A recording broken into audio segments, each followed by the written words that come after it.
যে দাবির মাধ্যমে এই সংগ্রামটা গঠিত হয়েছে, বৈষম্যহীন ছাত্র সমাজ, বৈষম্যহীন সমাজ, এই ধরনের একটা দাবির মাধ্যমে, ফলে এই দাবি অনুযায়ী সরকার কাজ করবে, সরকার মানুষের এই আকাঙ্ক্ষাটাকে বাস্তবায়িত করার চেষ্টা করবে, এইটাই সরকারের দায়িত্ব।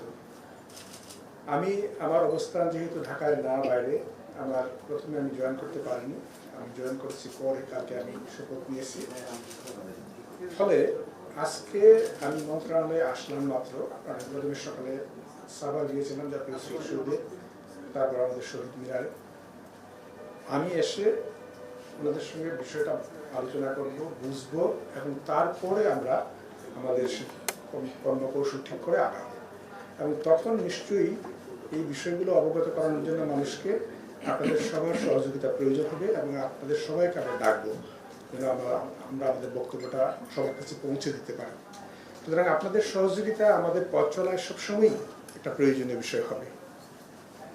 আজকে যেহেতু আমি এই বিষয়গুলো সম্বন্ধে পুরোপুরি ওরিয়েন্টেড না, সুতরাং আজকে স্পেসিফিক কোনো বিষয়ে আমি বক্তব্য বলতে চাই না। শুধু সাধারণ একটা কথা বলতে চাই যে প্রাথমিক শিক্ষা হচ্ছে যে কোনো একটা দেশের জাতির জন্য একদম ভিতস্বরূপ।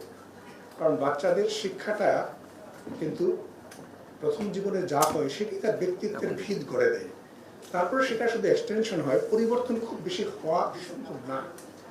কিন্তু খুব দুঃখজনক আমাদের দেশে এটা বাস্তবে কিন্তু এটা এতটুকু হয় না, কার্যকর করা হয় না। প্রাথমিক শিক্ষাটা যতটুকু গুরুত্ব পাওয়া উচিত, যেমনটা করা উচিত তেমনটা হয় না। ফলে আমাদের লক্ষ্য থাকবে যেন শিক্ষাটা শুধুমাত্র এখন এক সময় ছিল যখন আমাদের সাক্ষরতার হার খুব কম ছিল, আমাদের শিক্ষার একদিক দিয়ে উন্নতি হয়েছে, আমাদের অবকাঠামোগত অনেক উন্নতি হয়েছে, ফলে সাক্ষরতার হার অনেক বেড়েছে, আমাদের শিশুরা বিভিন্ন রকম শিক্ষা প্রতিষ্ঠানে যাচ্ছে। কিন্তু এই মুহূর্তে যেটা আমাদের প্রয়োজন সেটা হচ্ছে মানের উন্নয়ন করা, প্রাথমিক শিক্ষার মানের উন্নয়ন করা, যেন আমাদের শিশুরা সুনাগরিক হিসেবে গড়ে ওঠে এবং তারা অবদান রাখতে পারে। কারণ জাতি হিসাবে আমাদের সবচেয়ে বড় সম্পদ হচ্ছে মানব সম্পদ। জনঘনত্বে আমরা হচ্ছি সবচেয়ে প্রথম স্থান অধিকারী দেশ। এই মানব সম্পদকে যদি আমরা ঠিকমতো ব্যবহার করতে পারি, ঠিকমতো গড়ে তুলতে পারি, তাহলেই শুধুমাত্র আমাদের উন্নতি সম্ভব। সেটা মনে রেখে আমরা কাজ করার চেষ্টা করব, আপনাদের সহযোগিতা যাব। আপনারা সবাই এসেছেন, সবাইকে আমি ধন্যবাদ জানাচ্ছি। এই বলে আমার বক্তব্য শেষ করছি। ধন্যবাদ। কবে খুলছে সেই বাচ্চাগুলি তো নিশ্চয়ই ট্রাফিক কন্ট্রোল করছে না বা বাইরে কাজ করছে না, সেটা নিয়ে আপনাদের পরিকল্পনাটা কি যদি বলেন? খুলছে না, কার্যকর করবে, খোলার সিদ্ধান্ত হয়েই আছে আসলে। খোলার সিদ্ধান্ত হয়েই আছে, প্র্যাকটিক্যালি আসলে কার্যকর কবে থেকে? খোলাটা কার্যকর না, সেই 4 তারিখ তো চলেও গেছে, আজকে তো 11 তারিখ, 12 তারিখ।